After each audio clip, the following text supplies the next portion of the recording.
Olá, bem-vindo a mais uma palavra oportuna, um tempo de reflexão e de inspiração para a sua vida. Fique aí comigo, pois nos próximos minutos estaremos refletindo sobre algo da palavra de Deus para nossa edificação. Te espero!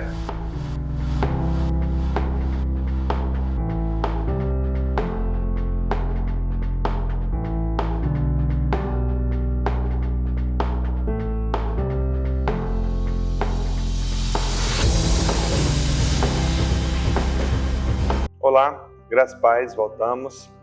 E hoje a nossa palavra oportuna está com o tema a necessidade de restauração e reforma espiritual. Diante desse tema nós vamos trabalhar o livro de Neemias, vamos ler o capítulo 2, versículos de 17 ao 20. Acompanhe, por favor. Então eu lhes disse: vocês estão vendo a miséria em que nós estamos. Jerusalém em ruínas e os seus portões destruídos pelo fogo. Venham, vamos reconstruir as muralhas de Jerusalém para nos livrarmos desta vergonha. E lhes declarei como a mão bondosa do meu Deus havia estado sobre mim e também as palavras que o rei me havia falado. Então disseram: vamos nos preparar e começar a reconstrução. Então se prepararam para fazer esta boa obra. Porém, quando Sambalate, o Horonita, Tobias, o servo amonita e um árabe chamado Gesem souberam disso, zombaram de nós e nos desprezaram, dizendo: o que é isso que vocês estão fazendo? Querem se rebelar contra o rei?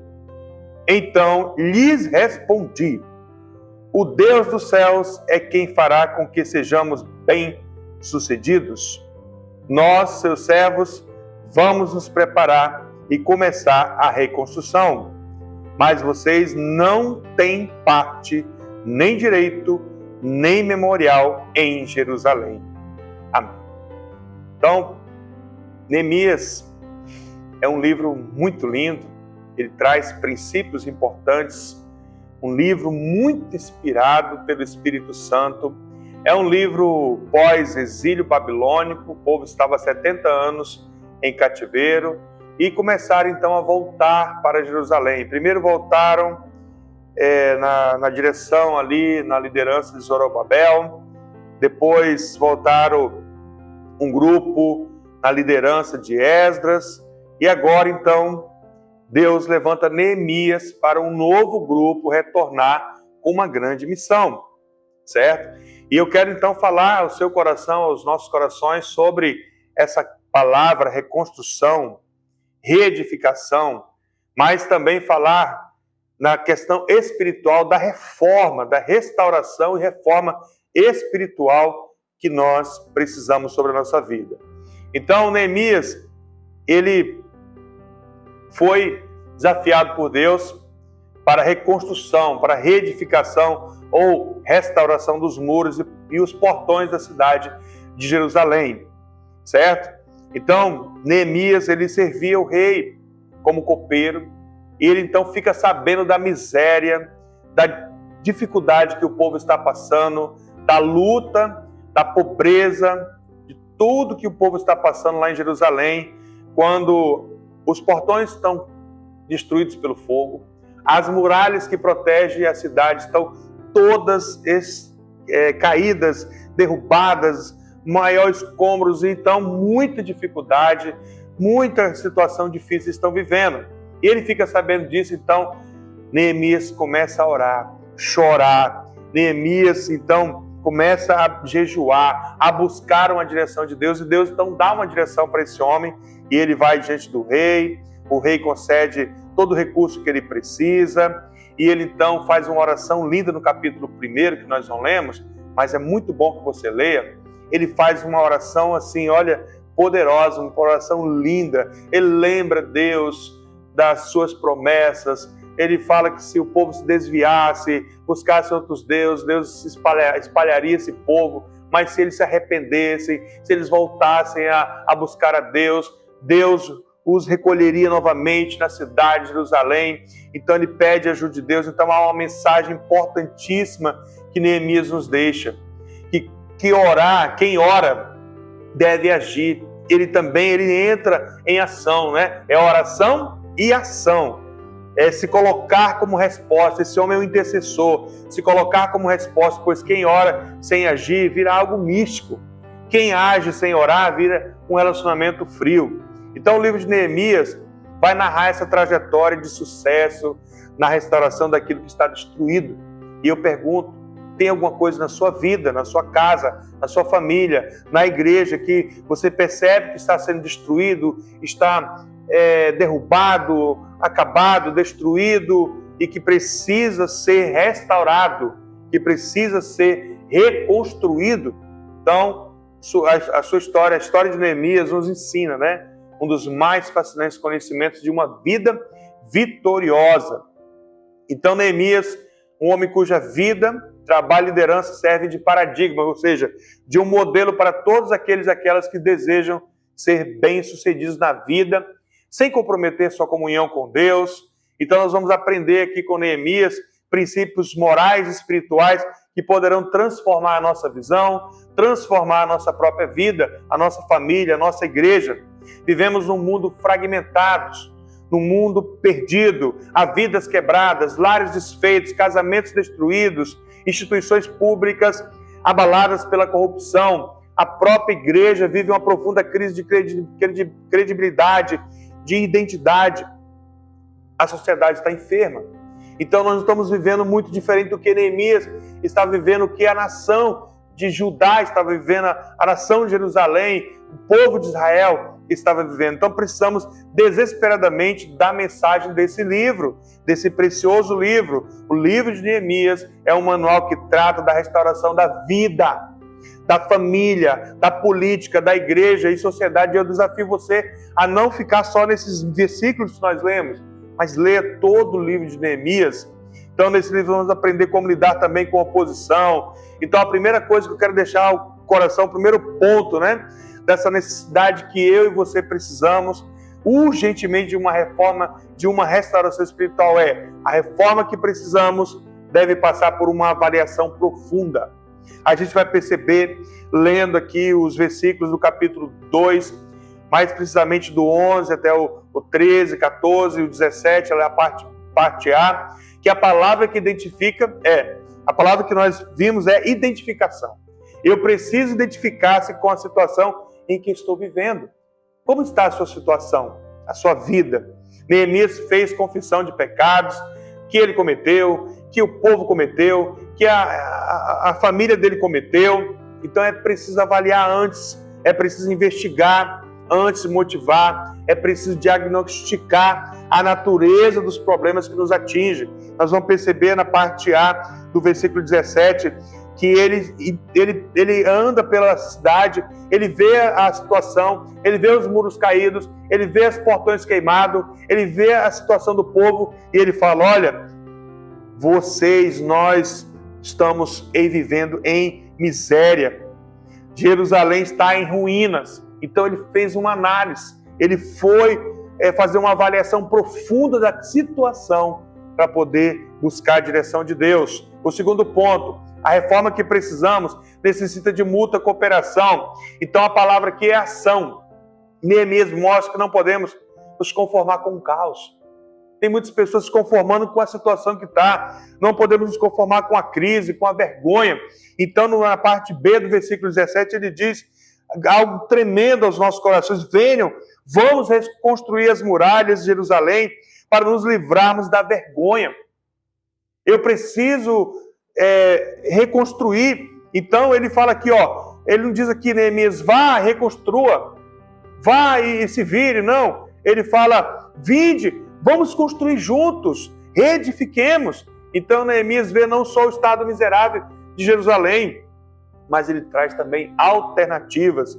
Ele depende de Deus, tem consciência da dependência de Deus. A terceira coisa, a reforma que eu e você precisamos é da ajuda de Deus e da terra. No versículo 18, nós vamos ver Neemias falando ao povo: olha, eu quero declarar para vocês a boa mão, como a mão bondosa do meu Deus está sobre mim.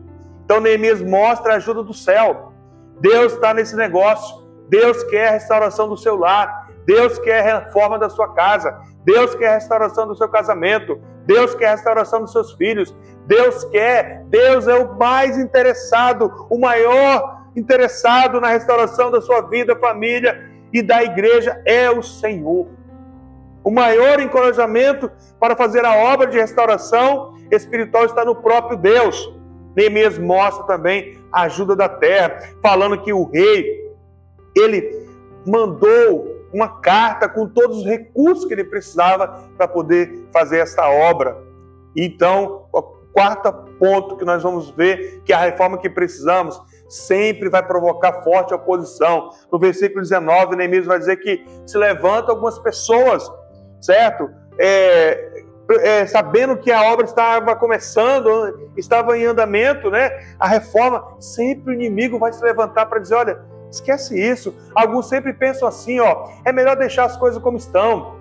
É melhor não revirar essas pedras. Vai levantar muita poeira, vai fazer muita coisa difícil, vai trazer muita coisa da memória antiga. Nós não vamos dar conta. Os nossos inimigos vão escarnecer, vão fazer coisas sobre nós. Os inimigos, eu quero dizer para você, sempre vão se unir contra nós quando nos levantamos para fazer a obra de reforma e restauração espiritual que eu e você precisamos, que a nossa casa precisamos. Os inimigos sempre vão torcer contra as nossas motivações, sempre o inimigo vai se levantar.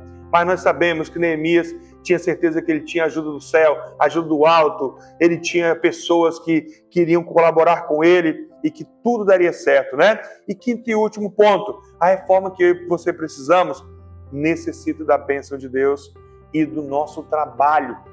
Você tem que trabalhar.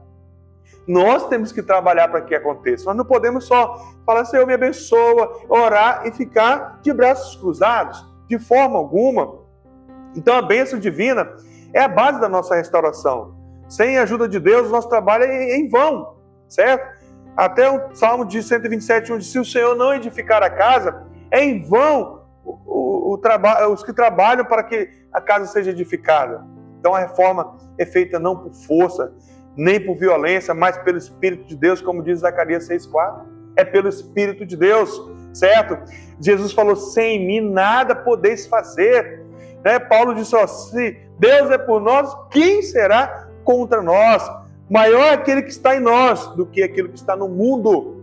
Então nós precisamos confiar em Deus. O Deus dos céus é quem nos dará bom êxito, é quem vai nos dar sucesso, é Ele que vai nos fazer ser bem-sucedidos na nossa reforma, na nossa reconstrução, na nossa vida espiritual de reforma e de reconstrução que nós precisamos todos os dias. A vitória vem de Deus, mas nós precisamos também empunhar as ferramentas de trabalho, as armas espirituais de combate, a palavra de Deus na nossa mão, a arma física se for preciso.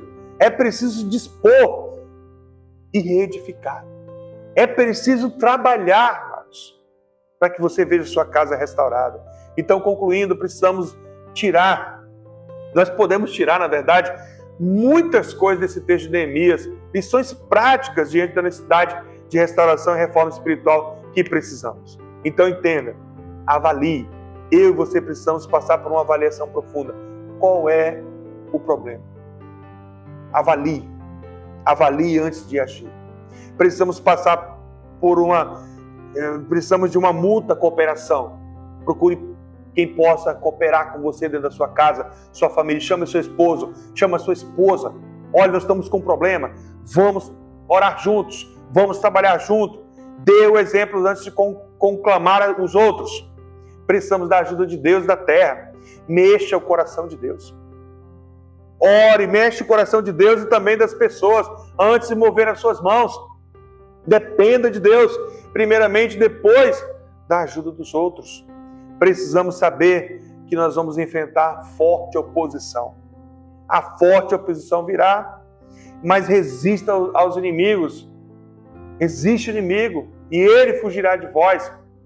Precisamos da bênção de Deus no nosso trabalho. Então nós não precisamos sim da bênção de Deus, mas nós precisamos trabalhar também. Deus quer nos abençoar. Como eu falei, Deus é o maior interessado em uma restauração, uma reforma na sua vida, no seu casamento, na vida dos seus filhos, na tua casa, na igreja, e em tudo que diz reforma e restauração. A Bíblia está recheada disso.